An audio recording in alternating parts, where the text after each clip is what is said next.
तो ईश्वर का स्वरूप तो कल हो चुका है ना, इससे आगे पढ़ना आज। देखो इससे आगे है योगांग स्वरूप। योगांग, योग के अंग अगर आपसे सीधा सीधा पूछा जाए तो आप यही कहते हो कि 8 अंग होते हैं, या कभी कभार 8 अंग नहीं बताने की बजाय हम सीधा ही बोल देते हैं कि अष्टांग योग है, कि 8 प्रकार के योग के अंग होते हैं। तो वही पढ़ने 8 प्रकार के कौन से अंग हैं? यम, नियम, आसन, प्राणायाम, प्रत्याहार, धारणा, ध्यान, समाधि। ये 8 प्रकार के योग के अंग होते हैं। आपसे पूछ लिया जाएगा पेपर में कि योग के अंगों के अंतर्गत कौन कौन आता है, तो आपसे यम दे दिए जाएंगे, या यम के अंतर्गत आने वाले 5 प्रकार के यम दिए जाएंगे, तो वो भी योग का ही अंग होंगे। तो आपको ये ध्यान में रखना है कि यम, नियम, आसन, प्राणायाम के अलावा कुछ और भी आ जाए। कुछ और कैसे? यम के अंतर्गत आने वाले अहिंसा, सत्य, अस्तेय, ब्रह्मचर्य, परिग्रह इत्यादि हों ऑप्शन में, या नियम के अंतर्गत 5 प्रकार के नियम होते हैं, शौच, संतोष, तप, स्वाध्याय, ईश्वर परिनिधान इत्यादि दे दिए जाएं, तो वो भी योग के अंतर्गत ही आते हैं, क्योंकि योग का भाग यम है और यम के भाग नीचे वाले होते हैं 5। ऐसे ही योग का अंग नियम होता है और नियम के ही शौच, संतोष इत्यादि भाग हैं। तो सीधा अगर देखा जाए तो शौच, संतोष या अहिंसा, सत्य इत्यादि भी तो योग के ही अंग होते हैं ना। ऐसे ही तो ये आपसे पूछ लिया जाएगा, इसी प्रकार से पूछा जाएगा। सीधा सीधा आपसे कोई नहीं पूछेगा कि योग के अंगों में कौन आता है। सबको पता है योग के अंगों में 8 अंग आते हैं। थोड़ा सा घुमा के देंगे तो आपको वो ध्यान में रखना। तो यम कितने होते हैं? सबसे पहले यम कितने होते हैं? यम 5 प्रकार के होते हैं। देखो, अहिंसा, सत्य, अस्तेय, ब्रह्मचर्य, परिग्रह। ठीक है, सबसे पहला दिया अहिंसा। अहिंसा किसे कहते हैं? तो कह रहे तत्र अहिंसा सर्वथा सर्वदा सर्वभूतानाम अभिद्रोह। ये कह रहे कि अहिंसा उसे कहते हैं कि सर्वथा अर्थात हमेशा, या सर्वदा हमेशा, कभी भी, किसी भी प्रकार से, सर्वभूतानाम अभिद्रोह, किसी भी प्रकार से किसी भी प्राणी को, किसी भी भूत प्राणी इत्यादि का अभिद्रोह अर्थात उससे ईर्ष्या या उसका विरोध न करना, उसे दुख न पहुंचाना। करे गलती से भी कभी भी हम कोई भी ऐसा काम न करें कि किसी प्राणी को हमसे दुख पहुंचे, किसी प्राणी का हमसे हनन हो, उसे क्या कहा जाता है? अहिंसा कहा जाता है। उसके बाद में क्या है? सत्य। सत्य किसे कहते हैं? तो कह रहे सत्यम यथार्थ। यथार्थ को सत्य कहते हैं। यथार्थ अर्थात जो जैसा है वैसा, और किसके द्वारा बोला जाए? वांग या मन, वाणी के द्वारा या मन के द्वारा जो जैसा है बिल्कुल वैसे का वैसा बोला जाना। क्योंकि सत्य क्या होता है? एक मनुष्य अगर सत्य देखता है, किसी सत्य घटना को देखता है, तो वो मनुष्य अगर आकर के किसी दूसरे को बताता है, तो वो अपने मन से और अपनी वाणी से जो जैसा उसने देखा है, जो जैसा वह जानता है, बिल्कुल वैसे का वैसे कह देना क्या कहलाता है? सत्य कहलाता है। अर्थात यथा दृष्टम, जैसा देखा गया है, या यथानुमितम, वह जैसा अनुमान करता है, यथा श्रुतम, या उसने जैसा भी सुना है, उसको वांग मनश्चैति, तथा उसको बिल्कुल वैसे का वैसे तरीके से, जैसा देखा है, जैसा अनुमान किया है, जैसा सुना है, बिल्कुल सेम वैसे ही तरीके से अपने मन से और अपनी वाणी से दूसरे के सामने कह देना ही क्या कहलाता है? सत्य कहलाता है। या आगे एक डेफिनेशन और देते हैं कि परः स्वबोध संक्रांत नाय वागुक्ता सा यदि न वंचिता भ्रांत्वा वा प्रतिबंध्या वा भवेति। देखो सत्य क्या होता है कि परत्र स्वबोध संक्रांत नाय, परत्र किसी दूसरे को अगर हम किसी बात का बोध संक्रांत नाय, किसी दूसरे को जना रहे हैं, किसी दूसरे को कोई बात का बोध करवा रहे हैं, वागुक्ता, तो हमारी वाणी से हम ऐसे शब्दों का प्रयोग करें, ऐसे सत्य का प्रयोग करें कि न वंचिता, न तो कोई ऐसा हो कि दूसरे मनुष्य के सामने कुछ वंचित रह जाए, मतलब कुछ बात को हम छोड़ दें, कुछ बात काट करके। क्योंकि ऐसा होता है कभी कभार कि आधी बात को बता देते हैं और आधी बात को भूल जाते हैं। ऐसा नहीं होना चाहिए। किसी दूसरे का बोध करवाने के लिए हम कोई भी बात अगर अपनी वाणी से कह रहे हैं, तो न वंचिता, न उससे कुछ छूटना चाहिए, वंचना करनी चाहिए या झूठ बोलना चाहिए, या फिर न भ्रांता, न ही अगले मनुष्य को किसी प्रकार की कोई भ्रांति होनी चाहिए। ऐसा कई बार होता है कि किसी मनुष्य से हम सत्य सुनते हैं, तब भी हमें संशय लगता है कि क्या ये सच में सत्य बोल रहा है। तो न ही तो किसी को भ्रांति होनी चाहिए और न ही उसे ठगना चाहिए। वंचना होती है एक प्रकार से ठगना, झूठ बोल देना उसके सामने, किसी बात को काट लेना, जो बात सत्य कहने योग्य उसे ही न कहना।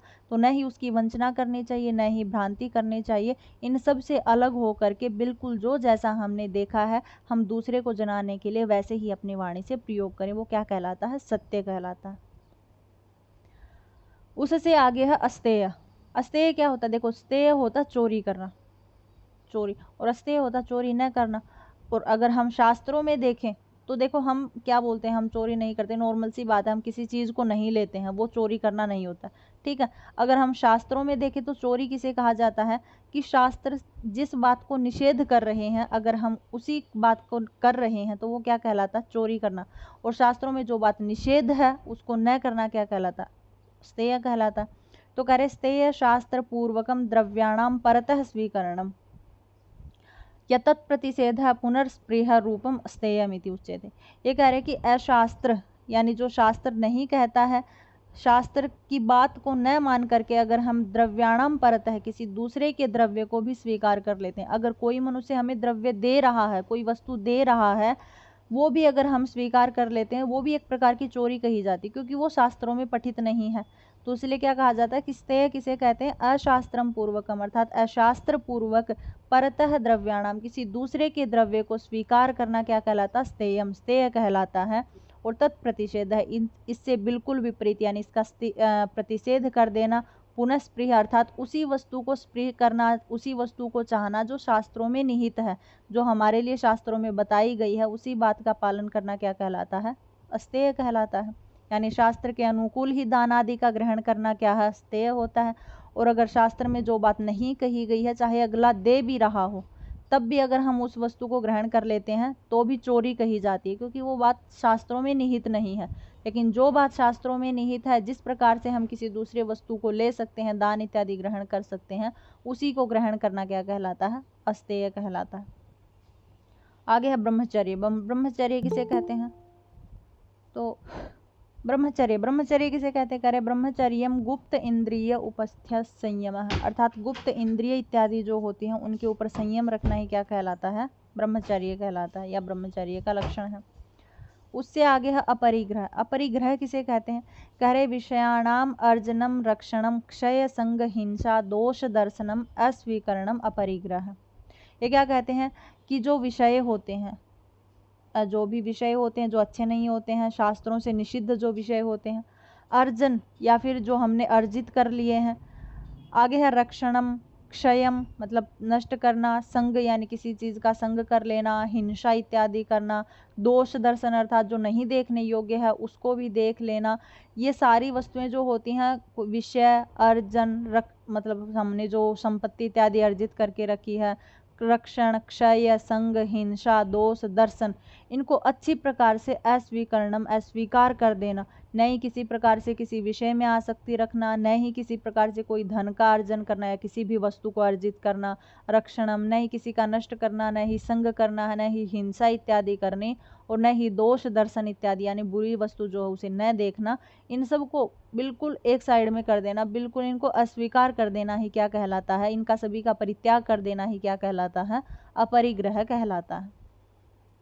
तो ये थे यम। इसके तुरंत बाद में आता है नियम। नियम किसे कहते हैं, कह रहे नियम भी 5 प्रकार के होते हैं।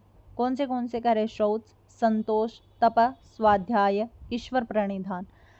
शौच क्या होता है, कह रहे तत्र शौच मृत जलादि जनितम मेध्यभ्य व्यहरणानि च बाह्यम आभ्यंतरम चित्तमलानाम अक्षालनम। देखो यहाँ पे बाह्य और आभ्यंतर बताया, सीधी सी बात है कि शौच जो होता है वो 2 प्रकार का। शौच का मूल अगर देखा जाए मीनिंग होता है शुद्धता, और शुद्धता कैसी, बाह्य शुद्धता भी होनी चाहिए और आंतरिक शुद्धता। तो बाह्य शुद्धता कैसी होती है, जहाँ पर मिट्टी जला इत्यादि से हमारा बाहरी शरीर गंदा होता है उसको शुद्ध करना, और हमारे अंदर ईर्ष्या, द्वेष, काम, मोह इत्यादि के, क्रोध इत्यादि की जो भावनाएं होती हैं जिससे हमारा चित्त मलिन होता है, उस चित्त को पवित्र करना क्या कहलाता है, अभ्यंतर शौच कहलाता है। तो यही संस्कृत में कह रहे हैं कि तत्र शौच। शौच क्या होता है, कह रहे हैं मृत्यु जलादि जनितम, मिट्टी जल आदि के द्वारा, मेध्याभ्य व्यहरणानि मतलब हमारे उदर इत्यादि को व्यहरणानि यानी प्रक्षालित करना, धो देना, पवित्र करना ही क्या कहलाता है, बाह्य शौच कहलाता है। और उसके तुरंत बाद में कहा आभ्यंतरम। आभ्यंतर शौच कैसा होता है, तो कह रहे चित्तमलानाम अक्षालनम, चित्त के जो मल हैं यानी जिसके अंदर हम काम, क्रोध, ईर्ष्या, द्वेष इत्यादि की भावनाएं इत्यादि होती हैं, राग आदि होते हैं, उनको धो देना, उनको पवित्र कर लेना, उनको शुद्ध कर लेना क्या कहलाता है, आभ्यंतर शौच कहलाता है। उससे आगे है संतोष। संतोष किसे कहते हैं? तो देखो ये बहुत अच्छी सी डेफिनेशन दी है एक योग दर्शन ने, बहुत अच्छी है। संतोष किसे कहते हैं? जैसे हम अगर नॉर्मल लौकिक में देखें तो हम संतोष किसे कहते हैं? हम ऐसा सोचते हैं कि हमें सुख मिल गया वही संतोष है, लेकिन शास्त्र क्या कहता है? शास्त्र का कहना है कि संतोषात अनुत्तमम सुख लाभ है, कि सुख का लाभ होना ही संतोष होता है। ठीक है, लेकिन कैसा सुख होना चाहिए? कह रहे संतोष है सन्निहित साधन अधिक सन्निहित साधनाद अधिक स्याद अनुपादित सह। ये कह रहे कि जो हमारे सन्निहित साधन अर्थात जितना हमने कमाया है, जितना हमारे भाग्य में है, या फिर जितना हमने कर्म करके कमाया है, केवल मात्र उससे ही उपादित सह खुश हो जाना क्या कहलाता? संतोष कहलाता है। ठीक है, कि जितना हमारे पास है, जितना हमने कमाया है, जो हमारे भाग्य के द्वारा हमें प्राप्त हुआ है, केवल मात्र अनुपादित सह, केवल मात्र उसी से खुश हो जाना अनुत्तमम सुख लाभ है। उसी को क्या कहते हैं? अन्यतम सुख कहा जाता है या उत्तम सुख कहा जाता है। आगे है तपः। तप क्या होता है? कह रहे तपो द्वंद्व सहनम, द्वंद्वों का सहन करना। द्वंद्व मतलब सुख दुख का, पाप पुण्य, ये सारे क्या हैं? द्वंद्व होते हैं। सर्दी गर्मी, दो दो द्वंद्व होते हैं। जैसे हम बोलते हैं माता पिता, भाई बहन, पति पिता पुत्र, ये क्या है? द्वंद्व के अंतर्गत आते हैं। मतलब दो जोड़े, युगल जिसको बोलते हैं, यमक बोलते हैं जिसको। तो वही कहते हैं कि द्वंद्वों का सहन करना क्या कहलाता है? तप कहलाता है। सर्दी गर्मी दोनों का सहन करना। ऐसा नहीं कि सर्दी को ही सहन कर रहे हैं, गर्मी नहीं हो रही है, नहीं, युगल यानी जो जोड़े हैं दोनों का सहन करना क्या कहलाता है? तप कहलाता है। उसके बाद में स्वाध्याय। स्वाध्याय किसे कहते हैं? तो कह रहे स्वाध्याय मोक्ष शास्त्राणाम अध्ययनम प्रणवो जपः। प्रणवो, देखो हमने पीछे पढ़ा था ना कि ईश्वर का वाचक कौन है? प्रणव है, इसलिए हम बोलते हैं ना तस्य वाचक प्रणव है। तो कह रहे स्वाध्याय किसे कह रहे? मोक्ष शास्त्राणाम अध्ययनम, मतलब ऐसे शास्त्रों का अध्ययन करना जो मोक्ष के रास्ते पर लेके चले। ठीक है, तो मोक्ष इत्यादि का अध्ययन करना क्या कहलाता है? यानी मोक्ष रूपी शास्त्रों का अध्ययन करना स्वाध्याय कहलाता है। या फिर प्रणवो जप है, प्रणव का जप करना या ईश्वर का जप करना, चिंतन करना क्या कहलाता है? स्वाध्याय के अंतर्गत आता है। उसके बाद है ईश्वर प्रणिधान। ईश्वर प्रणिधान क्या है? तो कह रहे ईश्वर प्रणिधानम तस्मिन परम गुरु सर्व कर्म अर्पण। देखो हम जो भी कर्म करते हैं, क्योंकि हमेशा कर्म तो करते ही रहते हैं, सुबह से लेकर के शाम तक, रात तक कोई ना कोई कर्म करते ही रहते हैं। तो यही कह रहे हैं कि जो भी हम कर्म कर रहे हैं वो कैसा हो? तस्मिन परम गुरु, अर्थात जो हमारा ईश्वर है, जो इष्ट है, उसको अर्पण कर देना।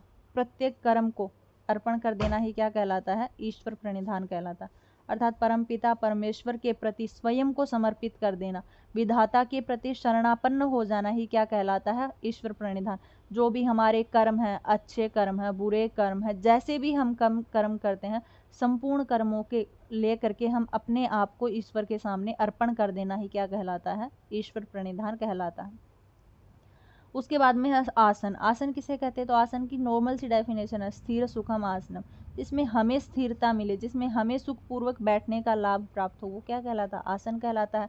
अगर हम पद्मासन में बैठना, पद्मासन हमारे लिए सुख का लाभ है, वहाँ वैसे बैठ जाना। अगर हम वज्रासन में अच्छा प्राप्त कर रहे हैं, सुख प्राप्त कर रहे हैं, तो वज्रासन में बैठ जाना। तो सभी प्रकार के क्या कहलाते हैं? आसन कहलाते हैं। उससे आगे है प्राणायाम। प्राणायाम किसे कहते हैं? तो आपको पता ही है कि श्वास को बाहर छोड़ना, अंदर लेके जाना, अंदर रोकना, बाहर रोकना, या दोनों ही तरीके से, ना अंदर छोड़ना ना बाहर छोड़ना, ये सब क्या होते? प्राणायाम होते हैं। तो कह रहे तस्मिन सती श्वास प्रश्वास यो गति विच्छेद है, जहाँ पर श्वास की गति का विच्छेद और प्रश्वास की गति का विच्छेद जहाँ पर किया जाए, यानी श्वास को रोक लिया जाए या प्रश्वास को रोक लिया जाए, या श्वास और प्रश्वास दोनों की गति को रोक लेना ही क्या कहलाता है? प्राणायाम कहलाता है। और प्राणायाम के 3 भेद होते हैं, बाह्य प्राणायाम, आभ्यंतर वृत्ति प्राणायाम और एक स्तंभ वृत्ति प्राणायाम।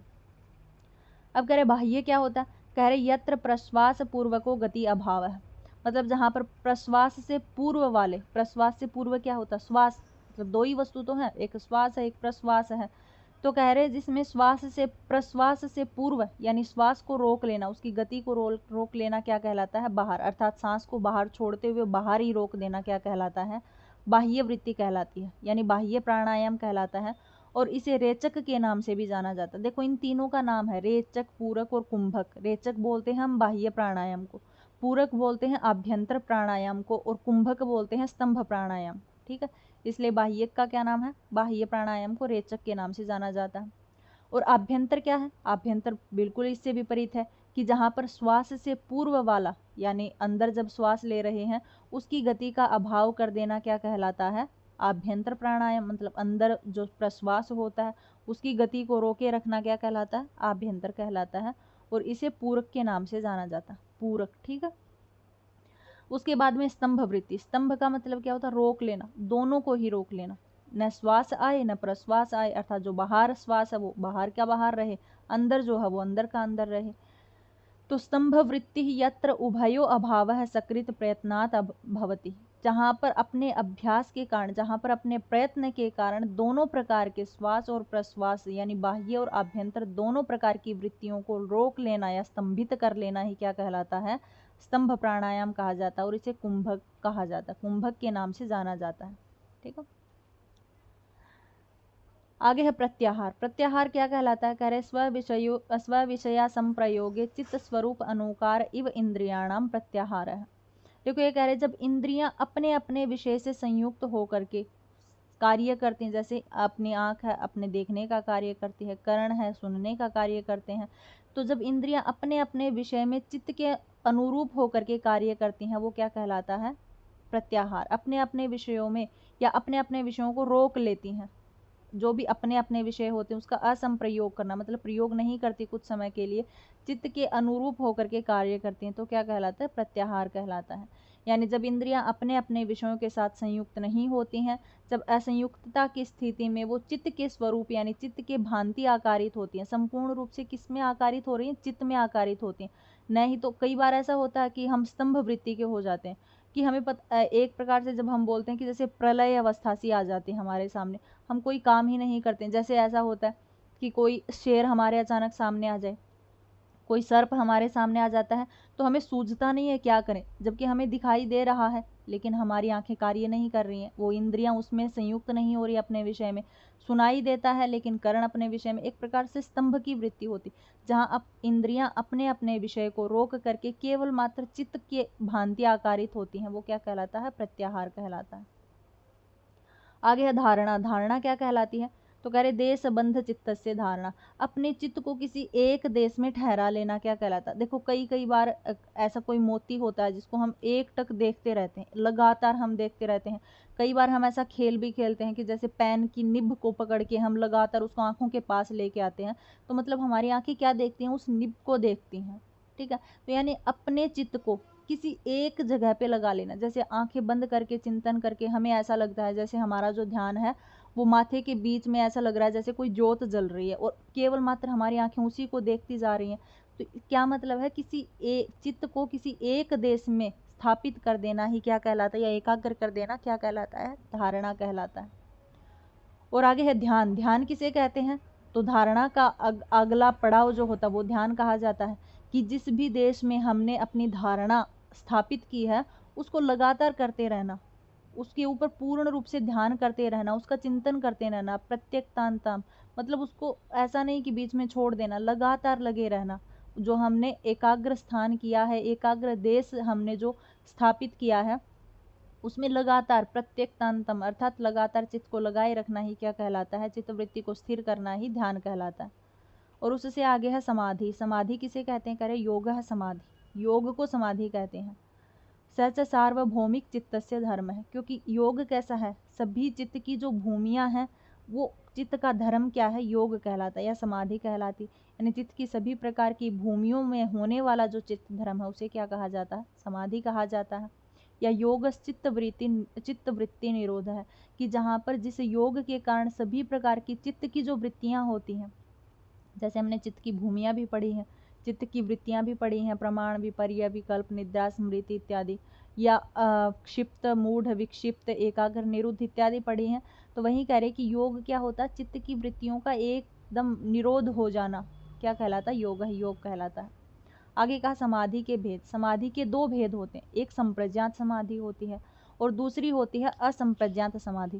देखो संप्रज्ञात समाधि किसे कहते हैं, अगर देखा जाए नॉर्मल सा देखा जाए तो संप्रज्ञात समाधि ईश्वर के बिल्कुल करीब पहुंच जाना होता है, और असंप्रज्ञात क्या होती है? ईश्वर को प्राप्त ही कर लेना। देखो, ईश्वर के समीप पहुंचना मतलब ईश्वर के चित्त से आकारित होना। हमें ऐसा लगता है कि ईश्वर जो है वो मेरे अंदर ही आकारित हो रहा है, ईश्वर का चित्त और मेरा जो चित्त है वो एक दूसरे से आकारित हो रहे हैं। ये सब समझना क्या होता है? संप्रज्ञात समाधि होती है। और बिल्कुल ऐसा ही समझ लेना कि मेरे से ईश्वर अलग है ही नहीं, हम दोनों तो एक ही हैं। जैसा इसकी डेफिनेशन वेदांतसार करता है कि बिल्कुल एक ही मान लेना कि अहम ब्रह्मास्मि, मैं ही ब्रह्म हूँ, ऐसा अनुभव कर लेना या ईश्वर को प्राप्त कर लेना क्या कहलाता है? असंप्रज्ञात समाधि कहलाता है। तो सबसे पहले संप्रज्ञात समाधि। संप्रज्ञात समाधि किसे कहते हैं? कह रहे इस समाधि को सबीज के नाम से, सबीज के नाम से या सविकल्प के नाम से जाना जाता है। देखो, कल भी मैंने बताया था कि कहीं भी आपको सबीज मिल जाए, सविकल्पक मिल जाए, वो संप्रज्ञात समाधि का ही दूसरा नाम है। या एकाग्र मिल जाए, जो समाधि एकाग्र भूमि वाले चित्त में लगती है, अर्थात यस्तु एकाग्र चेतसी, जहाँ पर बिल्कुल एकाग्र चित्त होता है। सद्भूतम अर्थम प्रद्योतयति, सभी प्रकार के अर्थों का भली भांति प्रकाश करता। जैसे हमारा जो चित्त है वो कोई सा भी अर्थ हो उसका भली भांति अगर प्रकाश कर रहा है। आगे कहा क्षिणोति च, क्षिणोति मतलब क्षीण हो जाते हैं। कैसे? जो हमारे अविद्यादि क्लेश होते हैं वो सब नष्ट हो जाते हैं जब हम संप्रज्ञात समाधि में पहुंच जाते हैं। जब हमारा चित्त एकाग्र हो जाता है तो अविद्या आदि का तो कोई मैटर रहता ही नहीं है ना, अविद्या आदि तो सब नष्ट हो जाते हैं। तो अविद्या क्लेश इत्यादि जितने भी कर्म थे वो सारे क्या हो जाते हैं? क्षीण, क्षीण यानी नष्ट हो जाते हैं। क्लेशान मतलब क्लेश इत्यादि का नष्ट हो जाना। आगे कहा कर्म बंधनानि स्थिलयति, और जो हम कर्म कर रहे थे, जैसे हम पाप कर रहे थे, पुण्य कर रहे थे, किसी भी प्रकार के कोई भी कर्म कर रहे थे, जब हमारा चित्त एकाग्र हो जाता है तो वो कर्म भी क्या हो जाते हैं? छूट जाते हैं, एक प्रकार से स्थिर हो जाते हैं। और कहा निरोध अभिमुखम च, निरोधी यानी असंप्रज्ञात समाधि के अभिमुख चले जाते हैं। मतलब हमारा चित्त इतना एकाग्र होता है कि बस हमें परमात्मा ही दिखाई देता, आगे असंप्रज्ञात समाधि ही हमें दिखाई देती है।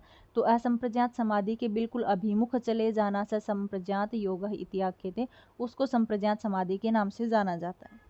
ठीक है, आसान सा है कि यथार्थ अर्थ का भली प्रकार से प्रकाशन करती है जब हमारा चित्त। अविद्यादि कलेशों को क्षीण करने वाली होती है संप्रज्ञात समाधि। कर्म बंधनों को स्थिर प्रदान करती है। निरोध रूपी असंप्रज्ञात समाधि को सामने ला करके खड़ा कर देती है। ऐसी क्या कहलाती है? संप्रज्ञात समाधि कही जाती है। अब कह रहे संप्रज्ञात समाधि जो होती है ना वो भी 4 प्रकार की होती है। वितर्क, विचार, आनंद, अस्मित। सीधा हम ऐसा पढ़ते हैं तो विचारानुगत संप्रज्ञात समाधि, वितर्कानुगत संप्रज्ञात समाधि, आनंदानुगत संप्रज्ञात समाधि और अस्मितानुगत संप्रज्ञात समाधि। ये 4 प्रकार की समाधि कही जाती है। देखो, अस्मिता को हम कई बार अहंकार बोलते हैं, अहंकारानुगत या अस्मितानुगत। ठीक है, तो वितर्क कैसी समाधि होती है? वैसे तो संप्रज्ञात समाधि ही है ये। यहाँ पर जो योगी होता है वो बिल्कुल एकाग्र में आ चुका है, यहाँ पर किसी प्रकार का कोई कर्म नहीं कर रहा, कर्म स्थिर पड़ गए हैं।